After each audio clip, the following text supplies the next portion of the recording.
Hallo Freunde, willkommen zu meinem neuen Video. In diesem Video geht es um das Note Plus von XP-Pen. Wie immer, like dieses Video, unterstützt mich per Abonnieren, aktiviert die Glocke.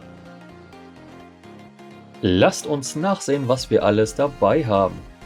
Ersatzminen für den Stift sowie das A5 Notizbuch. Könnt ihr euch easy eine App runterladen, egal ob bei Apple oder bei Android, Hauptsache mit Bluetooth und Notizfunktion. Habt ihr ein Gerät, beispielsweise ein Smartphone, jetzt mit dem Notizbuch gekoppelt, könnt ihr in Echtzeit eure Notizen übertragen. Sehr praktisch. Vor allem, dass niemals mehr eure Notizen verloren gehen. Digital könnt ihr diese abspeichern.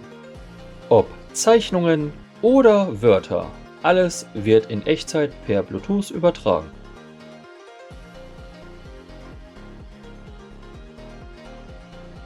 Mal angenommen, ihr habt euren Einkaufszettel vergessen, schreibt es einfach ins Notizbuch, speichert es in euren Handy ab, denn euer Handy habt ihr in der Regel immer dabei. Und hier seht ihr nochmal das Endergebnis. Das Testen hat mega Spaß gemacht. Ich kannte so ein digitales Notizbuch bisher noch nicht. Ihr? Schreibt es gerne in die Kommentare. Wenn ihr es aufladen müsst, einfach Magnetschluss dran und auf geht's. Lange Laufleistung bis zu 16 Stunden.